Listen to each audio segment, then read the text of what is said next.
Boa noite para as meninas. Boa noite para os rapazes. Deus abençoe a sua vida, a sua casa e a sua família em nome de Jesus. Amém. A ressurreição muda tudo. A ressurreição muda a forma da gente ver a vida e a morte. A morte não é um assunto que nos interessa muito, mas todos nós vamos ter que passar por ela, seja na primeira pessoa, seja em razão de pessoas que nós amamos.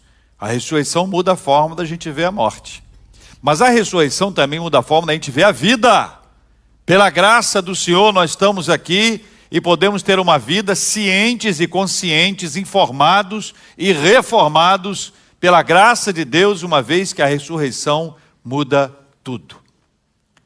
Evangelho de Mateus, capítulo 28. O Evangelho mudou a forma da gente se movimentar. E esse texto é um texto absolutamente rico. Mateus capítulo 28, versículos 18 a 20. É um privilégio nosso ler essa palavra. É de uma riqueza impressionante. E nós temos muito a aprender com o que nos ensina a palavra de Deus. Últimos encontros. Reencontros. Evangelho de Mateus, capítulo 28, versículos 18 a 20. Algumas pessoas têm a experiência de pensar assim: se eu soubesse que seria o último encontro, eu teria dito algumas coisas. Essa semana eu me assentei com um irmão,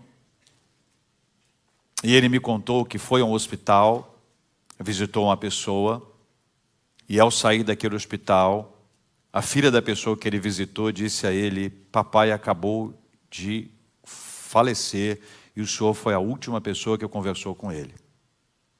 Depois ele me contou que numa outra ocasião, ele foi visitar uma outra pessoa com quem ele ficou conversando e quando saiu, ele recebeu a mesma notícia. Eu disse para ele: vamos deixar registrado que nós não estamos conversando aqui, nós dois. Essa conversa não está muito boa. É ou não é verdade? Não é?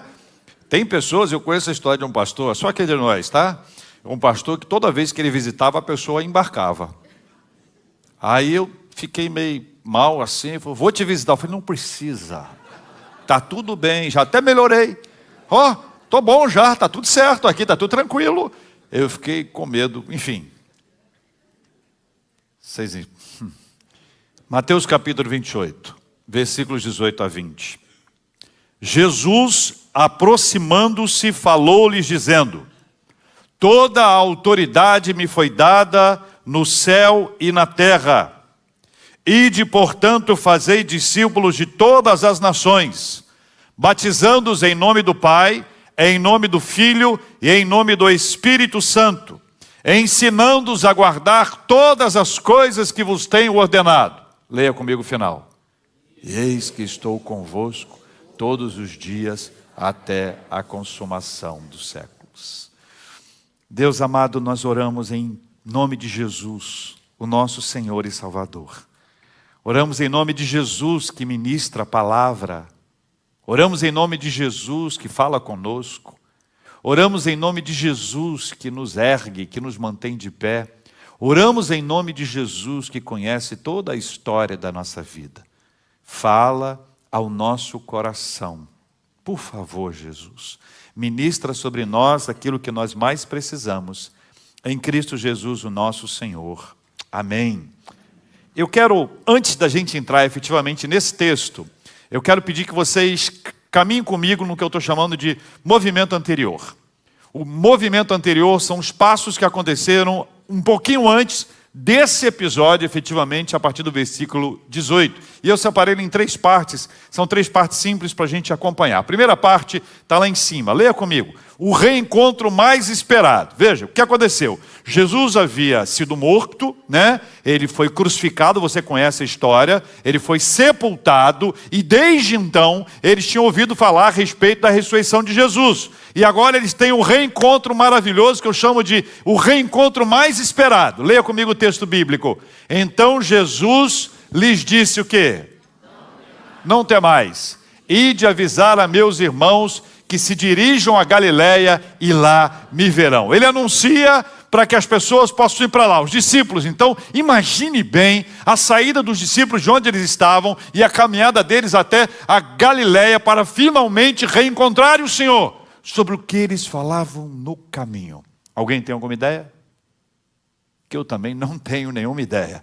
Mas certamente são as histórias. Como é que será que é? Lembro daquele dia, lembro daquele outro. E alguém dizendo, você era um incrédulo. Não, eu sempre acreditei, nunca critiquei. E a construção daquele momento até que finalmente eles pudessem se reencontrar. Segundo destaque é o que eu chamo de suborno histórico. Não sei se aqui você sabe o que é suborno, alguém sabe? Não está muito afeito à nossa cultura. O suborno histórico. Mateus capítulo 28, versículos 12 e 13. Jesus havia ressuscitado, aconteceu uma coisa extraordinária. E aí os religiosos tomam conhecimento que Jesus havia ressuscitado, o corpo dele não estava ali. Chamam os guardas e conversam com os guardas. E aí surge o que eu chamo de suborno histórico. Leia comigo o texto. Reunidos-se eles em conselho com os anciãos, deram grande soma de dinheiro aos soldados, recomendando-lhes que dissessem, vieram de noite os discípulos dele e o roubaram enquanto dormíamos. E aí ainda, na sequência do texto, eles dizem, olha, se der ruim para vocês, fiquem tranquilos, que a gente garante. Nós temos costa larga. Aí o terceiro é muito triste. Mas isso aconteceu no ministério de Jesus várias vezes. Os que viram e não creram. Você pode ler comigo? E quando viram, o adoraram. Fala para mim, como é que explica isso? Viram, viram. Tá certo? Jesus ali, ao vivo, certo? Alguns o adoraram e outros duvidaram. Sabe que os duvidaram? Disseram... Ou Jesus que percebe tudo e depois conversa com os discípulos e declara a esse respeito, reconhece que ainda que a pessoa tenha a cara de quem está acreditando, tem o olhar de quem está ali alinhado com tudo que está sendo realizado e dito, ainda assim permanece com o coração incrédulo. Sabe por quê? Porque o coração da gente, só a gente sabe, e Deus também sabe. Agora, veja o que está dizendo aqui, que eu destaquei também o Marcos 16, 14, que eu vou ler para que você saiba exatamente o que diz o texto, Marcos 16, 14, que está conectado com esse assunto. Finalmente apareceu Jesus aos 11 quando estavam à mesa e censurou-lhes a incredulidade e dureza de coração, porque não deram crédito aos que o tinham visto já ressuscitado. Está na mesma linha, apresentando essa ideia de que apesar de aparecer diante das pessoas, ainda assim existiam aqueles que viram e não creram. Lembra do que Jesus disse a Tomé? Quem lembra? Bem-aventurados que não viram e creram, somos nós, certo?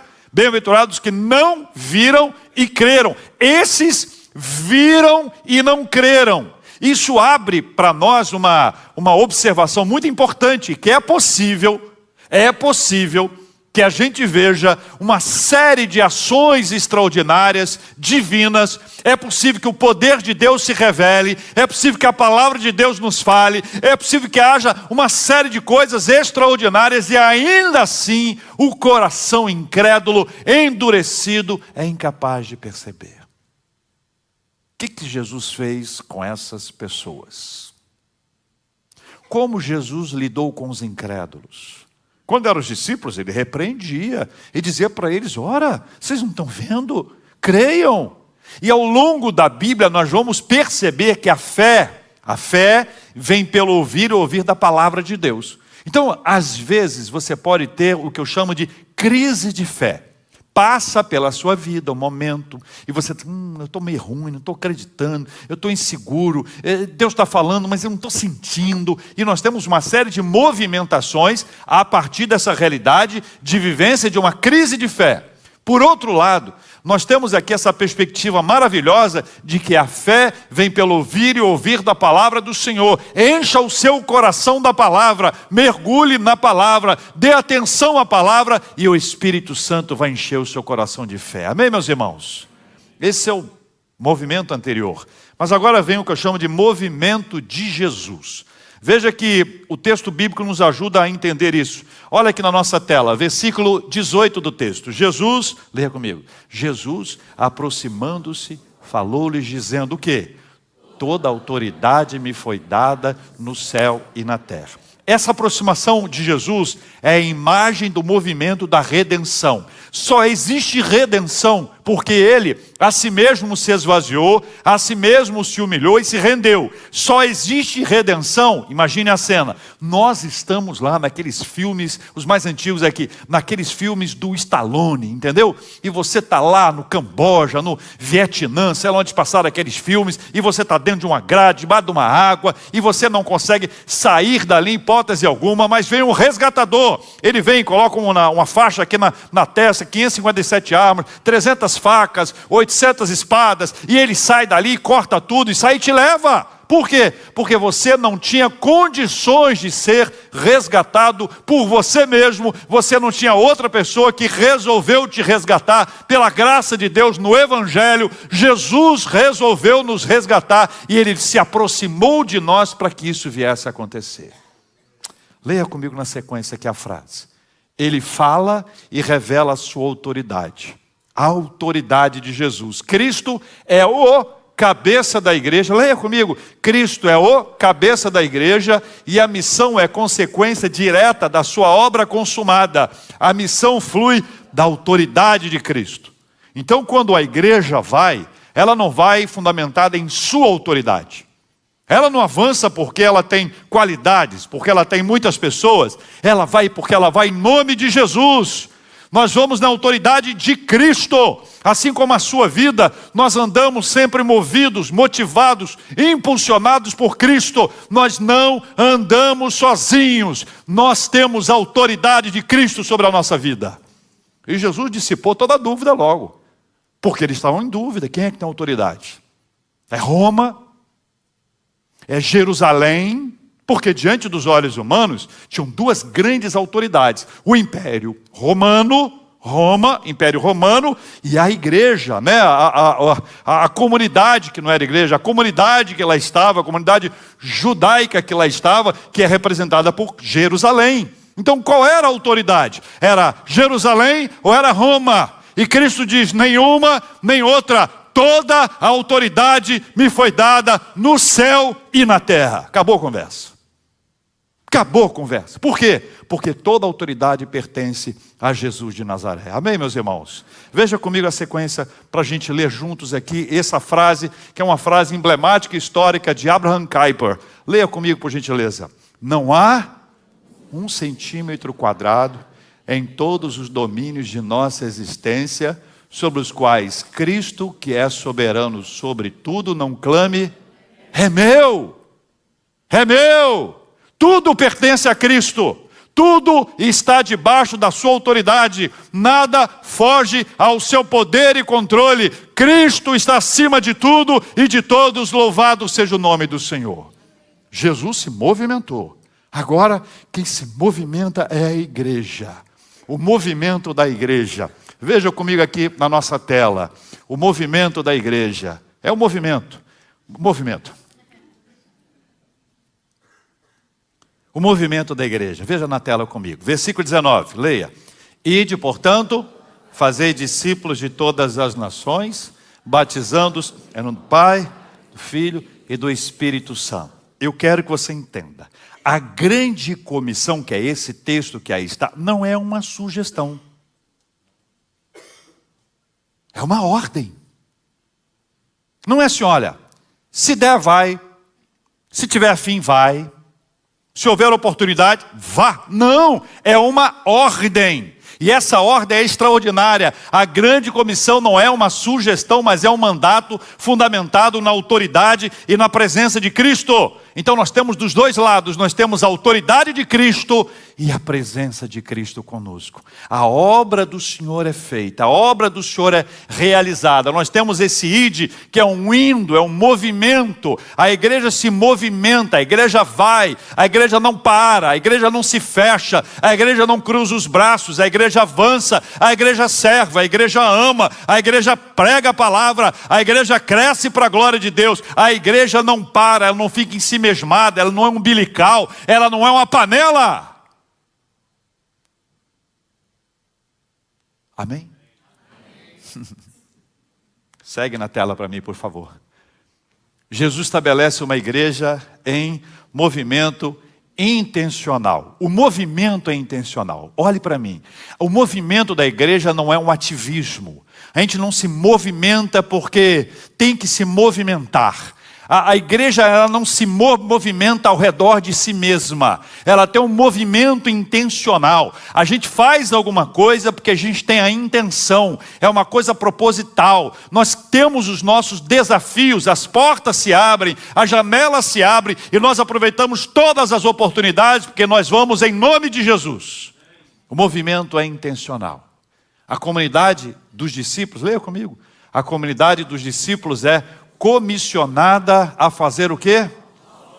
Novos discípulos. Então veja, a comunidade dos discípulos, quem é a comunidade dos discípulos? Olha para o lado aí. Faz assim,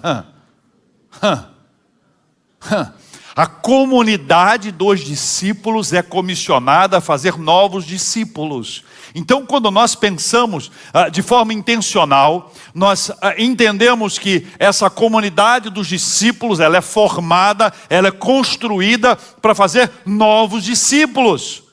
Não é para ficar só entre nós. Não é para trancar a porta e dizer, Senhor, aqui está muito bom. Formar novos discípulos é a sua missão. Você recebeu, você que é discípulo de Cristo, recebeu a missão de fazer discípulos de Cristo. Olha que coisa linda a palavra do Senhor. Esse movimento é um chamado à transformação profunda de vida, cultivada em relacionamentos e vivida em comunidade. Veja o que é o movimento do discipulado. O discipulado não é uma aula. Por isso que na igreja nós não temos cursos, nós temos discipulado. Curso é quando um professor fala e os alunos atentos ou não atentos observam, recebem. É um curso, eventualmente tem até uma prova, um teste, ou nem isso tem no final.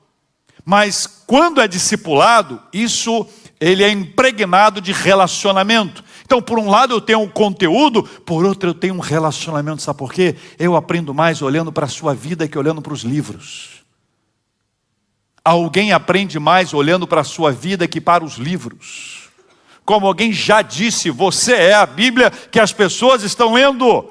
Quantas páginas maravilhosas tem essa Bíblia? Quantos livros tem essa Bíblia? Qual o impacto da sua vida na vida de outras pessoas? O que é que Deus tem realizado através de você? Você é uma pessoa presente, falante, é uma pessoa atuante, uma pessoa que serve. O que Deus tem feito em você e através de você na vida das pessoas? O que é que Deus está realizando nesse planeta por seu intermédio? Que eu vou dizer uma coisa a você. Você pode não acreditar, mas o tempo passa. Não é verdade? O tempo passa. Eu conversando com uma pessoa essa semana foi de muitas conversas. Conversando com uma pessoa e disse para ele, fulano é pastor fulano, foi meu adolescente.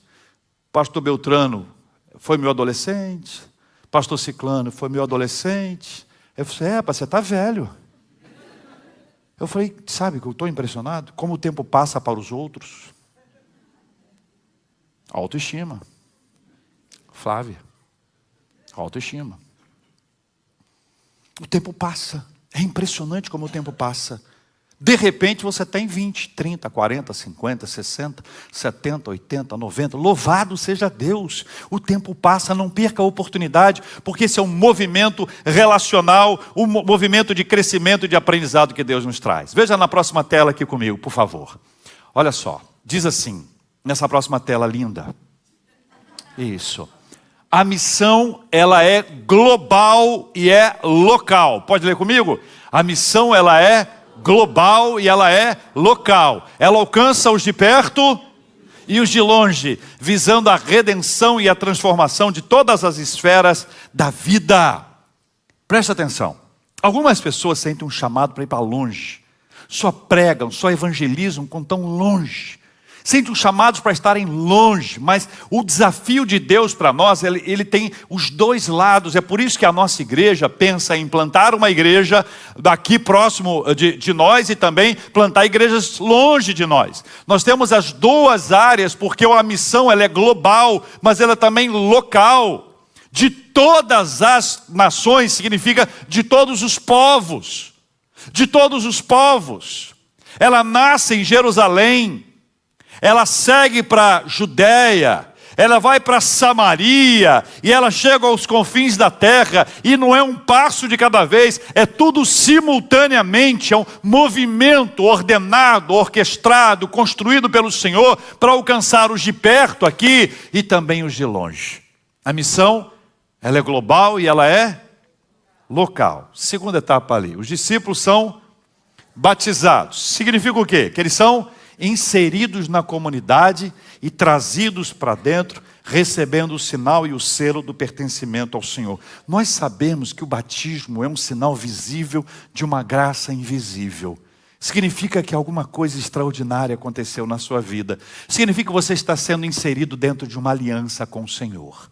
E ela é também um selo. Por isso, não à toa, Cristo diz aqui que é em nome do Pai, do Filho e do Espírito Santo. Não há nome mais poderoso que esses três nomes. Então existe um fator de pertencimento. O poder de Deus está sobre a sua vida. O Senhor te domina, te controla. Você agora está sob nova direção. Se você usasse uma etiqueta, a sua etiqueta seria Jesus. Amém? O batismo é trazer para dentro. É acolher na comunidade. Qual comunidade? A dos discípulos. Então a comunidade dos discípulos, que é aquela que faz discípulos, ela agora traz para dentro. Ela acolhe, ela abraça. E Paulo, escrevendo aos Gálatas, diz que dentro dessa esfera não há judeus, não há gregos, não há ricos, não há pobres, não há livres, não há escravos, não há homens, não há mulheres, não há distinção. É um braço aberto para acolher. É o evangelho que nos acolhe, que traz para perto. É o evangelho que permite que a gente esteja juntinho uns com os outros, servindo ao Senhor. É a família da fé que permite que pessoas que não se conhecem passam a se conhecer e criam assim um vínculo de amor. Gente, que coisa linda é a igreja. E que negócio diferente, inexplicável. Você não é que você mora perto, você mora longe, não é que você convive o tempo inteiro, mas o Espírito Santo que está em ambos, são dois aqui que são templos do Espírito Santo, eles são atraídos, eles sentem alegria quando se encontram, eles se preocupam um com a vida do outro, eles celebram a vitória uns dos outros. Essa é a comunidade daqueles que foram trazidos para dentro e inseridos na comunidade dos discípulos do Senhor. Que coisa maravilhosa. Veja na tela comigo aqui, por gentileza. Versículo 20, leia comigo. Ensinando-os a guardar todas as coisas que vos tenho ordenado. E aí você aprende que Cristo não ordena apenas que o evangelho seja pregado, mas que os discípulos sejam formados por ensino contínuo. Deixa eu te falar uma coisa. Alguém prega para você o evangelho. Jesus te encontra, você se rende a Ele. Você diz assim, agora eu sou convertido, a minha vida está nas mãos dEle. Qual é o próximo passo? Essa foi a linha final? Acabou ali? Não preciso aprender mais nada? Já sei tudo agora eu já sou da igreja, meu nome está no hall de membros, já fui recebido, batizado, professei a fé, agora está tudo bem? É até aí que vai a nossa vida? Não. Agora é que vai começar. Agora você vai aprender o que é paz. Você vai aprender o que é esperança. Você vai aprender o que é futuro. Você vai aprender a sua relação com a morte, sua relação com a vida. Você vai aprender sobre riqueza, você vai aprender o caminho, porque Jesus é o caminho. Você vai aprender sobre a verdade, porque Jesus é a verdade. Você vai aprender sobre a vida, porque Jesus é a vida.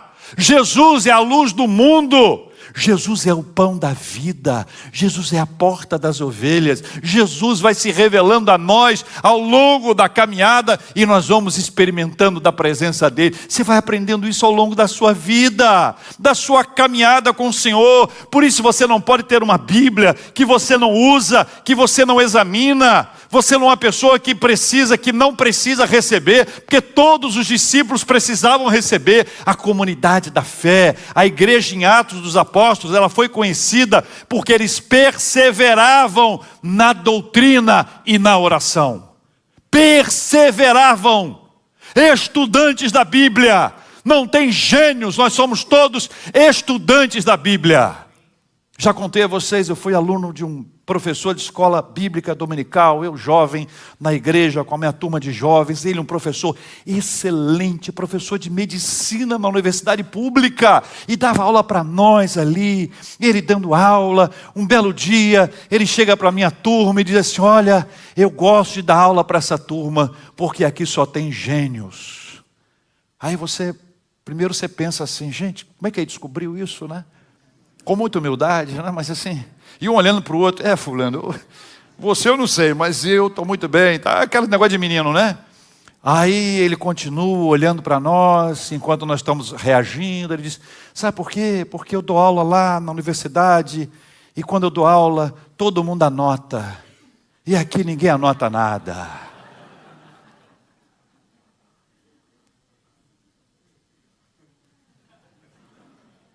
Semana seguinte estava eu com o meu bloquinho, pelo menos para fingir que eu estava escrevendo alguma coisa, né? Anotando um detalhe. E aí você aprende uma coisa maravilhosa. Escuta só, você pode ter 357 mil anos de igreja, você não sabe nada. Desculpa falar isso assim de pronto com você. Desculpa, perdão, você está se sentindo ofendido? Perdão. Mas escuta só, quanto mais você estuda, mais você descobre que não sabe. Você teve a experiência de abrir um texto que você conhece, e de repente daquele texto floresce coisas que você fala assim, gente, eu já tive a experiência, na pandemia, eu gravei boa parte da Bíblia, vários livros da Bíblia, e eu li e falei assim, gente, quem botou esse texto aqui? Eu estava gravando numa versão diferente da que a gente usa, aí ia para mim para ver se era verdade. Verdade, era só uma linguagem diferente. Eu me surpreendo com a Bíblia há muitos e muitos anos. Eu converso com os pastores da nossa igreja, eles têm a mesma experiência que eu. Cada vez que a gente abre a Bíblia, a gente descobre que não sabe. Mas claro, tem pessoas que acham que já sabem. Sabem tanto que não precisam nem ler mais a Bíblia. É como uma pessoa com quem eu fui interagir uma vez, eu estava muito mal. Sabe quando você fica mal espiritualmente, emocionalmente, mistura tudo? Eu fui procurar ele e falei, cara, eu estou mal, cara. Aí ele falou, meu irmão, eu estou tão bem. Já não é um começo bom, né? Sabe disso, mas ele foi. Ele falou assim, eu estou tão bem, que nem ler a Bíblia eu estou lendo mais. Aí eu respirei e falei, rapaz, acho que eu estou bem. Acho que eu estou melhor que ele. Por quê? Porque quando alguém admite que não estuda a Bíblia e ainda diz que está bem, que isso, gente? Nós não estamos bem, não. Se você é uma pessoa que não estuda a Bíblia, você precisa aprender a estudar a Bíblia. A disciplina é o estudo diário das Escrituras, é uma perseverança na doutrina. Abra a Bíblia e diz, meu Deus, eu não entendi, bem-vindo ao clube. Meu Deus, eu tenho muita dúvida. Pega a senha, entra atrás. Você tem dúvida, você não entendeu, você leu um texto, pegou uma palavra difícil, meu Jesus amado, o que é essa palavra? O que esse texto significa? Bem-vindos! Essa é a bênção do aprendizado constante das Escrituras. Nós não sabemos nada, mas nós temos o Espírito Santo dentro de nós para nos ensinar. Um pastor amigo meu, Alexandre, disse assim, a Bíblia é o único livro que a gente lê na presença do autor. Aí eu pego a Bíblia e faço assim, Senhor, o Senhor que é o autor, está aqui comigo, me ajuda a entender, porque esse texto aqui está difícil.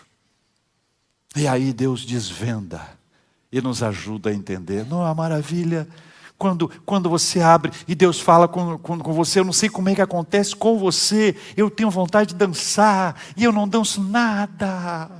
Por isso que é sempre em particular, entendeu? Você não vai me pegar nessa, entendeu? Mas eu começo a celebrar, porque eu penso, meu Deus, que bênção, é o Senhor falando comigo por meio da sua palavra. Que maravilha é a gente ouvir a voz de Deus. Você está naquele silêncio, você está batendo no peito, pedindo, Senhor, não estou entendendo esse momento, ministra ao meu coração a sua palavra, e por meio do estudo constante das Escrituras, o Senhor fala com você, e você percebe que é Ele, seu coração é incendiado, seu coração é animado, você é encorajado, fortalecido no poder do Espírito Santo de Deus. Louvado seja o nome do Senhor. Segue na tela comigo aqui, por favor. O Sermão do Monte é o manifesto do discipulado cristão. Nele Jesus apresenta uma formação ética e espiritual completa. Ao final do texto, lá em Mateus capítulo 7, o texto afirma que as pessoas estavam as multidões maravilhadas da sua doutrina. Maravilhadas da sua doutrina. Eu frequentava uma igreja no Espírito Santo e o pastor de manhã anunciou: hoje à noite eu vou pregar o maior sermão de todos os tempos. E eu pensei, um pouquinho de humildade não faz mal a ninguém, né? Não é verdade? A pessoa anuncia, hoje à noite eu vou pregar o maior sermão de todos os tempos. Você já foi mais humilde. À noite, ele declamou o Sermão do Monte, Mateus 5, 6 e 7. Reverendo Hernandes Dias Lopes. Esses dias a gente estava numa reunião, mais uma reunião. E o Hernandes disse assim, olha, eu estou com a memória um pouquinho ruim. Eu falei, que isso, meu querido? Você chegar na memória um pouquinho ruim, nós já esquecemos até do nome. O discípulo forma outros discípulos com ensino centrado nas Escrituras em Cristo. A palavra habita nele, na gente, moldando sua mente e sua vontade. É por meio da palavra do Senhor. A palavra do Senhor é que vai nos conduzir. Veja, nós não vivemos com ensinamento fora das Escrituras. Nós não vivemos de frase de efeito. Nós não temos aquelas frases, aqueles chavões, sabe? Vai dar tudo certo. É isso, vou me apegar nessa frase, vai dar tudo certo. Tem uma música, não tem? Vai dar tudo certo. É ótimo para a gente ouvir, sabe? Não, é isso aí, alimenta a nossa esperança. Mas a nossa vida não está fundamentada na música. A nossa vida está fundamentada na palavra de Deus. É Cristo nos ensinando. O movimento anterior.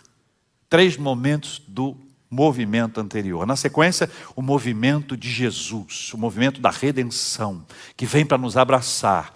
Depois é o movimento da igreja. A igreja vai. E agora, por fim, é o movimento de Cristo com a igreja. O movimento de Cristo com a igreja. Se você já participou de um evangelismo urbano, você sabe que muitas coisas podem acontecer. O negócio é animado. E pode dar medo. Eventualmente você tem uma dúvida de começar a falar de Jesus para alguém e a pessoa fazer a você uma pergunta que você não sabe a resposta. Você pode ter medo. Você pode ter medo do que vai acontecer, mas eu quero dizer para vocês que o contexto deles era um contexto que era o seguinte: Jesus tinha sido preso, crucificado e morto naquela cruz. Ou seja, havia uma perseguição em andamento. Quando Jesus diz para ele, olha, vocês vão fazer discípulos de todas as nações, quer dizer, vocês vão se espalhar por todos os cantos. E vocês vão batizar em nome do Pai, em nome do Filho, em nome do Espírito Santo. E vocês vão ensiná-los a guardar todas as coisas que eu vos tenho ordenado. Deu medo. Era natural que eles tivessem medo. Havia uma insegurança quanto ao futuro. O que poderia me acontecer? E quando a gente está com medo, a gente busca companhia. É por isso que quando a gente tem medo, tem gente que canta, que acredita que quem canta seus males espanta, não é verdade? Tem gente que assovia, canta hino, glória, glória, aleluia. Tem gente que quando está com medo, finge morto, o coração para de bater, para de respirar e tudo, finge. Mas isso não resolve. O que tira o nosso medo? O que nos dá coragem para avançar? Eis que estou convosco todos os dias, até a consumação dos séculos. O que nos dá segurança é Jesus. E Jesus está com a gente. Veja que essa frase está associada a este contexto. E não a qualquer contexto. A esse contexto de que nós vamos avançar e abençoar as pessoas que estão próximas a nós com a palavra do Senhor. Entenda uma coisa, olha, você recebeu uma notícia maravilhosa. Cristo ressuscitou e a ressurreição muda tudo. Ela nos arranca do silêncio, da omissão, da covardia, do medo e nos leva com a unção sobre a nossa vida. Nós passamos a ter coragem e intrepidez para avançarmos e compartilharmos a maravilhosa palavra do Senhor Jesus Cristo. Nem todo mundo vai ter chamado para ser pastor. Nem todo mundo vai ter chamado para ser missionário. Mas não à toa, Deus lá em Gênesis, lá no começo dos começos, definiu aquilo que a gente chama de mandato cultural, para que a gente cuide de todas as coisas. E aí, a partir disso, nós entendemos que todas as profissões são tão santas quanto pastor, missionário, que a gente considera melhor do que as outras. Não é não. Se você é um profissional liberal, profissional autônomo, você tem a bênção de Deus sobre a sua vida. Se você é CLT, louvado seja Deus pela sua vida. Se você é um empresário, graças a Deus pela sua vida. Se você já se aposentou, glorifica de pé, agradece ao Senhor, porque nós aqui, os outros, não vamos ter essa bênção mais. Vamos sentir Deus nos impulsionando para a gente realizar aquilo que Ele tem para ser realizado por nosso intermédio. Meus irmãos, é lá na profissão, é lá no escritório, é lá no trabalho, é lá na universitários. Olha, você chega na universidade, seus pais estão com medo de você. Ai meu Deus, será que meu filho vai sair de lá um descrente? Não, ele vai sair de lá cheio de Jesus, compartilhando a palavra, abençoando as pessoas, para que outros mais serão alcançados pelo Evangelho de Jesus. Não tema, sabe por quê? Jesus está conosco. Quando? Todos os dias. Quando? Todos os dias. Aí você disse, mas até quando vai essa bênção? Será que Jesus está comigo hoje e amanhã Ele não estará? Será que Ele vai comigo até ali e depois eu tenho que ir sozinho? Será que Ele vai me deixar de lado? Não! Todos os dias até... Acabou. Bora para casa. Acabou. Eu não preciso de mais nada. Jesus está comigo. Está com você? Jesus está comigo. Nós vamos orar juntos aqui. Sabe por quê? Olha aqui no meu olhinho aqui. Eu sei, porque o Espírito Santo fala comigo, que tem gente que diz assim, é isso aí, pastor. Eu acredito. Mas não é, acredito. Eu tenho medo. Eu estou passando por circunstâncias. Eu tenho medo. Eu tenho medo de falar do Senhor. Vão dizer que eu sou retrógrado, conservador. Vão dizer que eu estou na latinha da escola de samba. Vão dizer que eu sou da extrema direita. E todos os rótulos que a gente já ouviu sobre a gente o tempo inteiro, que as pessoas falam do cristão. Aí você vai dizer, olha, eu posso ouvir qualquer coisa, mas o que eu mais sei é que Jesus está comigo. E se você quer sentir isso de verdade na sua vida, nós vamos orar para que isso incendeie o seu coração, para que você seja cheio dessa presença de Deus, para que você não se omita mais, para que você abra os seus lábios e declare Jesus. Agora veja, nós vamos ver Jesus em você mais do que com o seu discurso, com a sua ação, com o seu testemunho, com o seu comportamento. Então, não estrague o seu discurso com um comportamento que está totalmente fora da presença de Deus. Vamos orar juntos? Vamos orar pela saúde, família, Vamos orar pelos nossos irmãos, vamos orar pela igreja, vamos orar pelos povos, vamos orar juntos para sairmos daqui cheios da graça de Deus e avançarmos para uma semana maravilhosa em nome de Jesus. Deixe seu lugar, venha se quiser vir aqui à frente para orar com a gente. Nós vamos orar juntos agora em nome de Jesus. Jesus de Nazaré, Ele está conosco. A presença dEle é maravilhosa. Ele estará conosco na segunda-feira, na terça, na quarta, na quinta, na sexta, no sábado, no domingo. Não tema, não tenha medo. Está passando por uma prova, está passando por uma luta, se sente sozinho, sozinha. O Senhor está aqui e você vai com Ele, Ele vai com você. É o movimento da redenção, é o movimento do Senhor que nos alcança. É o movimento maravilhoso de Deus que enche a nossa vida com a presença maravilhosa dEle. Quando estivermos cantando, pode vir, desce seu lugar e venha, vamos orar juntos. Eu, pecador, miserável e ferido, estava cego e perdido, sem esperança para viver. O pecado separou-me, a morte me aprisionou. O abismo era profundo, mas seu olhar me encontrou. Um caminho criou sobre toda a escuridão. O seu trono deixou para habitar meu coração.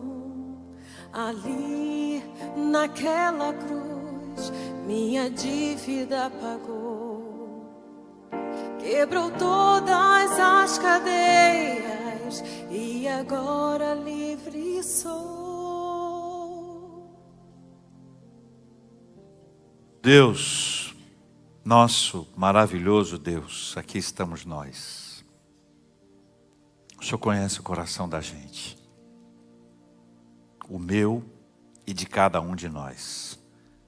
O Senhor sabe dos nossos sentimentos, das nossas emoções, dos nossos medos, dos nossos receios e até da nossa incredulidade. É lindo ver como o Senhor trabalha com a gente e com gente que não crê. O Senhor ama, o Senhor cuida, o Senhor cerca de amor. E essa é uma forma, é uma demonstração do quanto o Senhor nos quer bem. Que o Teu Espírito Santo mova corações e mentes, para que através da ação do Teu Espírito Santo, a fé que não existia, cresça como uma flor, cresça como um fruto que vai frutificando, vai crescendo, vai desabrochando. Chega uma hora que esta fé é visível para quem não cria e passa a crer, e para quem estava ao redor e não via esta fé. Mova a nossa vida para que com Teu Espírito Santo nós não sejamos omissos, silentes, covardes, mas sejamos cheios da Sua presença para termos intrepidez e ousadia na proclamação da Sua palavra.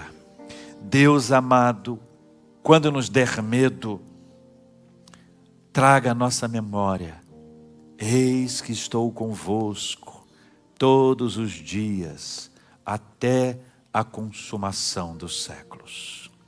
Nós oramos, ó Deus, pela comunidade que forma discípulos. Oramos pelos nossos discipulados, pelas centenas de pessoas que atualmente estão em discipulados na nossa igreja, que aprendem na palavra e com relacionamento, que crescem se inspirando, moldando e sendo moldados, influenciando e sendo influenciados à luz da Sua palavra. Nós te agradecemos pela revolução do discipulado que temos vivido aqui nas Américas. Louvado seja o nome do Senhor, Pai. Nós oramos pelos enfermos. E mencionando a Márcia Branquinho, Nós estamos mencionando todas as outras pessoas que atravessam tempos difíceis, complexos, onde há uma dependência total do Senhor. Usa os médicos, Pai. Usa os remédios, mas haja para além deles também, a fim de que eles sejam impactados pelo poder do Teu Espírito Santo. Deus amado, nós entregamos as nossas famílias nas Tuas mãos, para que a nossa casa seja abençoada pelo Senhor, e a obra do Senhor aconteça dentro da nossa casa, para que a gente possa afirmar: eu e a minha casa servimos ao Senhor. Opera, Senhor Deus, para que haja alegria, haja saúde sobre nós, que o nosso povo seja fortalecido na Tua presença, e para a glória do nome de Jesus, o nosso amado, em nome de quem oramos, amém e amém.